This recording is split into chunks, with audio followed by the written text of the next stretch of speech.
This is the Infinix GT30 Pro. You will experience zero frame drops, zero lag, zero battery drain, all-day 120 FPS system for esports level gaming phone.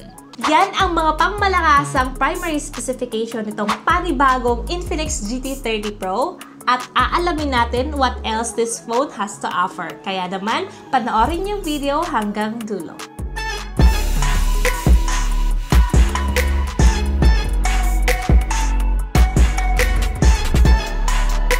Alam niyo ba guys na itong pinakabagong Infinix GT30 Pro is the NPL official tournament phone. So it is technically made for gamers. Pero titingnan natin kung ano pang kayang i-offer ng phone na to. So by the way, kung makikita nyo, this is the box of the device. And as we open it guys, sa pinaka-cover niya, ayan. Merong character ng Mobile Legend at makikita nyo po dyan nakalagay MPL, MLBB or Mobile Legend Bang Bang Professional League. And eto na talaga yung box ng Infinix GT30 Pro guys. And as we open it, ayan po, bubunga ng phone. Meron din po silang gaming kit. Eto guys, possible na makukuha nyo to as a freebie kapag bibilhin nyo yung Shadow Ash at White nila na variant. Pero kapag Dark Flare naman is automatic, meron ka na nito. Sana bang laman nito at least? Okay, so inside of this guys is meron po siyang mag case and meron din po siyang mag-charge cooler. And not only that, you will also experience wireless charging feature via the gaming kit. And built-in cooling fan niya guys, it helps maintain smooth all-day 120 FPS performance. And what I like about this is may immersive lighting effect din siya that sync with gameplay. So maganda tong gamitin guys, pangpalamig ng utak nyo while playing. Ayos ng phone niyo while playing. Para tuloy-tuloy na ang paglalaro. Now speaking of paglalaro, since gaming is the highlight of this device, pupuntahan agad natin ang gaming performance ng device na to. So as you can see there, meron din po siyang GT trigger. So if you're not familiar with it, para siyang console level control. Dito mo lang pipress kapag titira ka, which you won't find it in other gaming phones na ganito ang price range. At ang maganda rito is yung FPS for gauge niya guys. May audio boost na siya, touch enhancement, and visual boost. This device is also powered by MediaTek Dimensity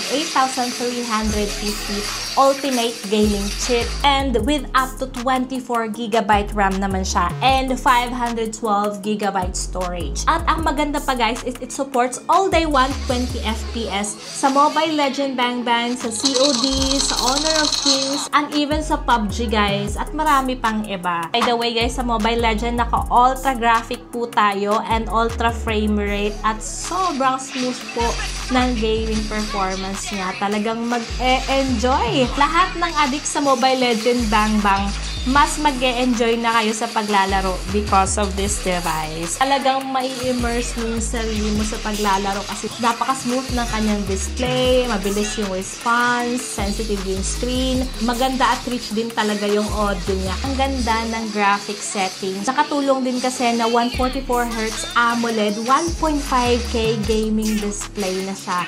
Talagang napakasulit na to sa kanyang price point guys. Ang ganito kagandang quality ng display. Mahabang oras kami naglalaro, hindi kami nag-worry na umiinit kasi may thermal cooling din naman siya.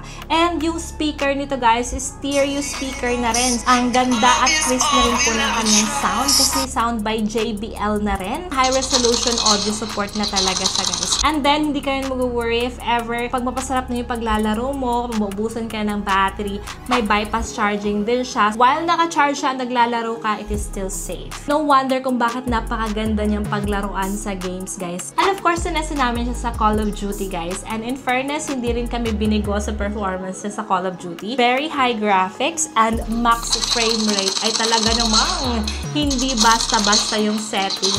At COD na yan. At look at that. How good the performance is. Na-enjoy din namin dito guys yung GT triggers niya kasi it delivers ultra-responsive and touch-sensitive control. So, hindi siya yung parang mag-e-effort ka pang mag-press para mag-work siya. Talagang sensitive yung control na to guys. So, talagang magagamit mo siya ng maayos. In-game commands to quick photo snaps, pwede nyong gamitin etong kanyang GT trigger button. Grabe guys, I can't believe na talagang hawak-hawak ko na ngayon etong phone na ito. We've been playing it all day at ang maganda rin dito guys is napaka-solid at long-lasting din yung battery performance ng device na to. And speaking of the battery, it packs with 5,500 mAh battery and 45 watt wired plus 30 watt wireless. And even reverse charging, it really works guys. We tried it draining from 100%, 9 AM until 12 PM, may 76 pa rin siya. Straight na paggamit namin yan online scrolling, nood ng movie, naglalaro, but then konti pa lang yung kinuha sa kanya. Then, ayan, hanggang gabi guys, it's survived, no? Kahit ilang laro na yung nagawa namin, ay may natira pa rin 26% battery life niya. So, talagang hindi lang basta-basta kahit sa gaming, pati din naman sa battery, ay hindi tayo binigo nitong pinakabagong Infinix GT30 Pro. Ay, na-impress talaga ako dito sa performance niya guys. Like, walang halong eme or biro guys. Talagang impressive ang battery performance ng device na to. Now, titingnan naman natin etong kanyang design and build. Itong si GT30 Pro Sports ay sleek, gamer-inspired design na may customized RGB lighting on the back or what we call mechanical light waves niya. Maganda nga yung dark flare kasi RGB lighting talaga. Ito is soft white lang. Lightweight lang din po yung device. So maganda kasi 189 grams lang. So magaan lang po siya. Then IP64 rating na rin po siya. So water and dust resistance na rin. So kahit outdoor, medyo may babasa man siya sa ulan, hindi ka mag-aala kasi hindi agad siya masira or matapunan man siya ng tubig, that's okay. Or even ma-expose man siya sa mga sand outside or dust, hindi ka mag-aalala kasi IP64 rating na rin siya. Smooth lang talaga yung kanyang back panel pero para siyang texture dahil sa kanyang details sa back, which is nice, diba? Look pa lang niya, pang gaming na talaga. Ayan, sa colors naman guys, of course, may tatlong color po sila, which is this one, the Shadow Ash, Blade White, which is I also like, and yung Gaming Master Edition naman, which is the Dark Flare. So, ayan. May tatlong choices po tayo. So, now guys, nakita nyo na yung design. Napunta naman natin yung kanyang display. So, yung sinabi ko kanina na meron po siyang 6.78-inch na display ay talaga namang hindi ako nagbibiro guys. Lawak na ng screen ng device na to. Ang nipis-nipis na po ng mga bezels niya. Almost full screen na po talaga siya guys. And punch hole na po siya.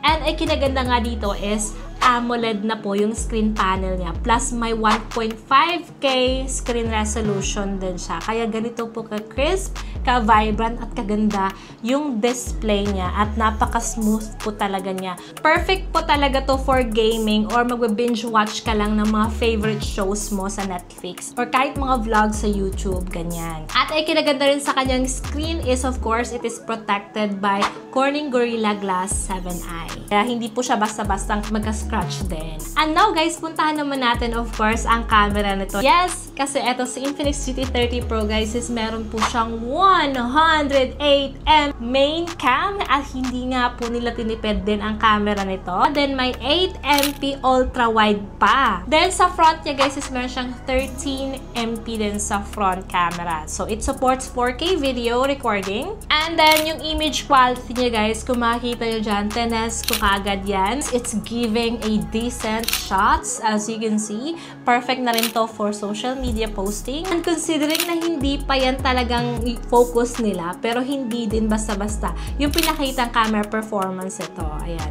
Ang linaw, ang decent ng camera din niya guys, which is panglaban na rin sa kanyang price range. So, now na nakita nyo na po yung gaming performance, yung display, yung battery, at now yung camera, anong masasabi nyo po sa kanya? Kasi ako, if you would ask me kung ano yung mga nagustuhan ko at hindi nagustuhan ko sa kanya, ay talagang isa sa pinaka nagustuhan ko dito guys is etong 144Hz AMOLED display niya. May 1.5K screen resolution display.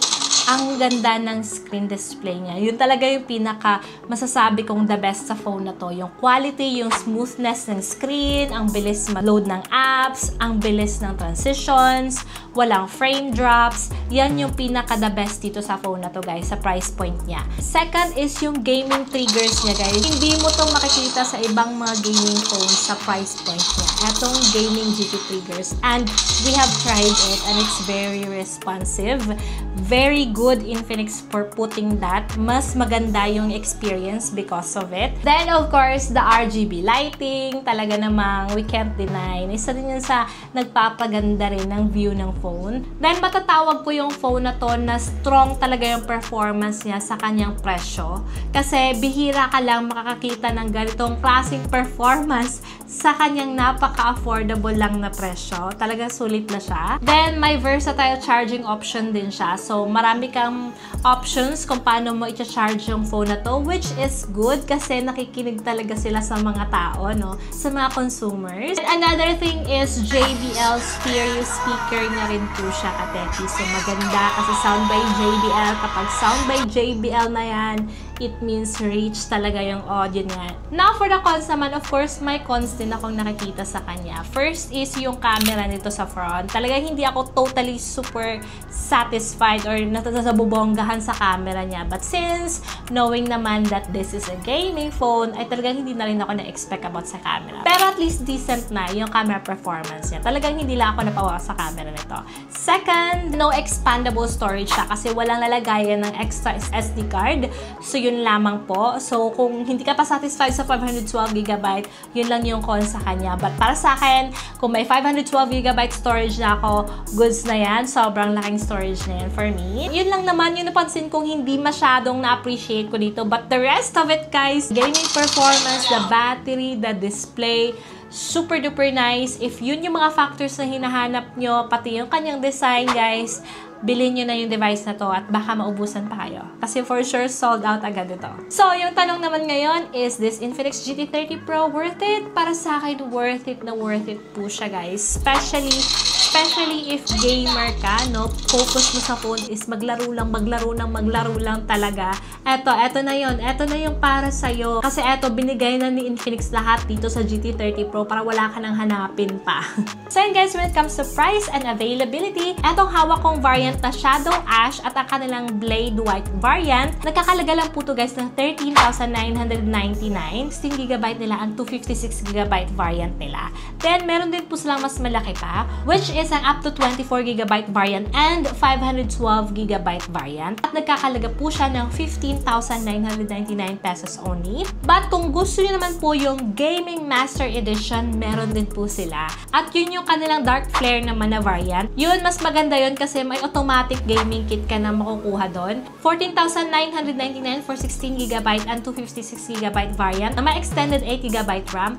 But if kung gusto niyo mas malaki, 24GB RAM and 512GB, 16,999 pesos lang din po siya. May 12GB extended RAM ka na. So, yan, nasa inyo na yan, guys. Ano yung options na gusto nyo? By the way, catch the official launch of the all-new Infinix GT30 Pro on June 23 at 8 PM via the Infinix Philippines Facebook and TikTok pages. And don't forget also to tune in sa kanilang TikTok, Shopee, Lazada at 9 PM to enjoy up to 2,000 pesos off. And you can score a free gaming kit then that time. Kaya, i-mark nyo na yung calendar nyo para hindi nyo ma-miss yung chance na to. Yun lang, guys. I hope na na-enjoy nyo po ang aking review. Kung may mga comments kayo, feel free to comment down below. At kung may mga requests kayo na ating review next, don't forget to comment din down below. Mga hindi po nakaalam, may ongoing giveaway din po ako. Ayan, puntahan nyo lang po yung aking description box din para malaman nyo po yun. And of course, sa mga gusto mo purchase, ayan, i-update ko po yung link